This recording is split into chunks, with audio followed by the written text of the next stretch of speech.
Hi folks, this is Meredith from the Papery Craftery, and today is another episode in my series Back to Basics.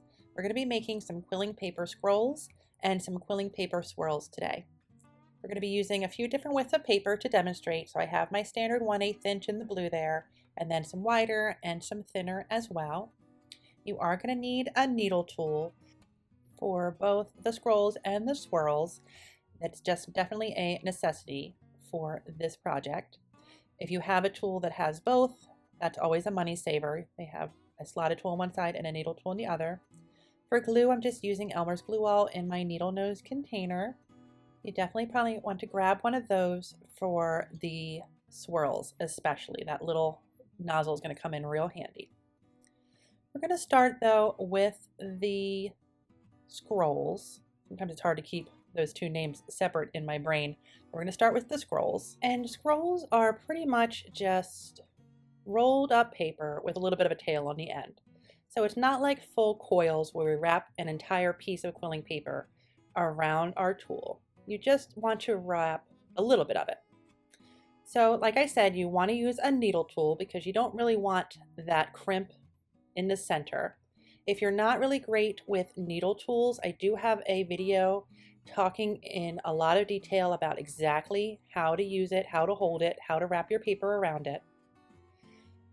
But you can see here, on that little strip that I tore off, I rolled most of the strip around my tool and then left this little tail. I like to kind of soften it a bit and make it nice and curved, and that is your basic C scroll. That's all there is to it. It's just a little bit of a coil with a little tail swooping off the end. Then there's different variations on the scrolls as well. You can roll one side on your needle tool. I went about halfway down this strip, flipped it over to the back, and then rolled it again. It's going to make it roll in the opposite direction. And then this one, because it looks like the letter S, is going to be called your S scroll. There you go. And there are still more that you could do. You could take another strip, you can fold it in half and make essentially what's going to become a letter V. And then there's a few ways you could do that as well. You can roll each half towards the inside of each other so that they're facing each other. Whoopsie. There we go. And that is going to end up looking like a little heart. It's a very easy way to make a simple quilling paper heart. If you make them exactly even where they will touch each other, that's your little heart. You can make sort of an offset heart as well if you make one end of your roll a little bit higher than the other. So something like that is another alternative shape as well. So I just made it a little bit taller than the other one. Roll that back down. There's your little heart.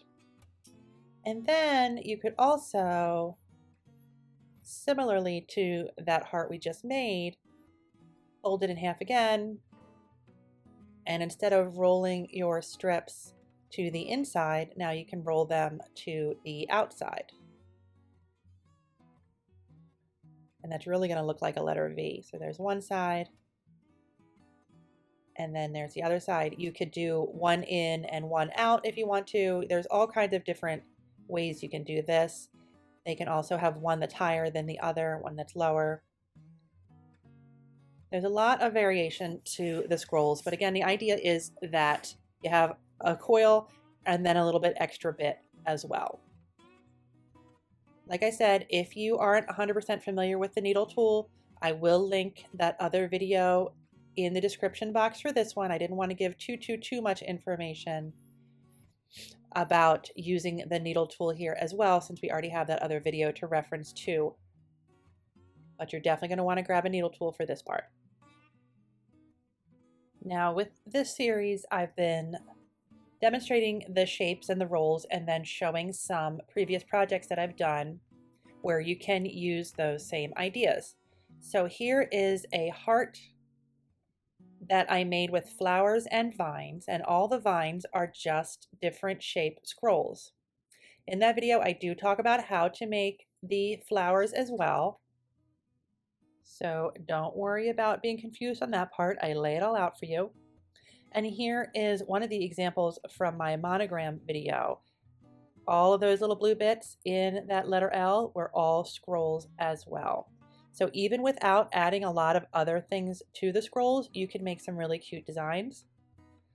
And I also wanted to show the other size quilling paper strips that I have. The green there are 3/8 inch wide, and then the orange is just a 2 millimeter or 1/16 inch wide. You can definitely do scrolls with any of those widths of paper. It does get a little trickier.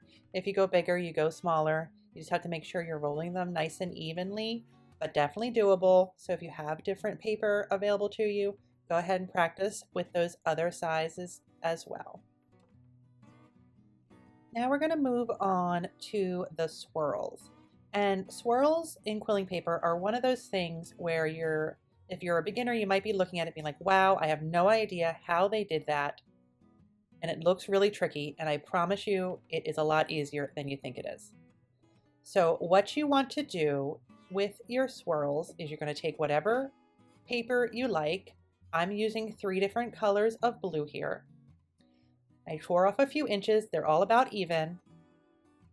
And then I'm going to do another stack of those same colors. So I have 6 sheets here all together. I'm just doing 6 because of the kind of the wow factor a little bit here. You definitely want to try this with a few less to start. I would start with like 3 and practice that way and build up from there. But once you have your paper strips, they're all about the same length. They all have nice torn edges. That's really important because we want a very smooth ending to this. We don't want this where they all line up on the end to be really blunt, like with cut paper. We want it nice and smooth. So I'm lining them all up so they all are going to start at the same spot, whatever colorway I decide. I'm going here from dark to light. That's just what I've decided to do for this one. I like to hold them about 1/2 inch down with my left hand and kind of fan out the edges there. And then I mentioned before how important it is to have a needle nose glue bottle or even a toothpick just to get a tiniest bit of glue between each layer, right at the very tippy top. I pinch it all together, make sure it's nice and smooth, and then before it dries at all, I'm going to start rolling it. This is another reason you need to have a needle tool. It will not work the same on a slotted tool. So what I do, I know it looks like I'm moving my needle tool there, and I am, but the paper is moving when I'm moving my fingers on the other hand. I'm pushing and rolling down at the same time, and that's going to make the paper turn. For some reason, when I do that, I have a habit of turning my tool as well, even though it doesn't do anything. You're pushing and rolling with your hand that's holding the paper. It takes a little time to get used to it. I have another video on the scrolls that I will link that goes into a lot more detail about exactly what you want to do. But I thought it was time to kind of touch base and talk about them again. So notice I didn't roll all the way down. I took it off my tool and I had what looked like a similar idea to the scroll. It had some coil at the top and then a tail. And what makes all the layers separate is what I'm doing here, pulling each individual strip.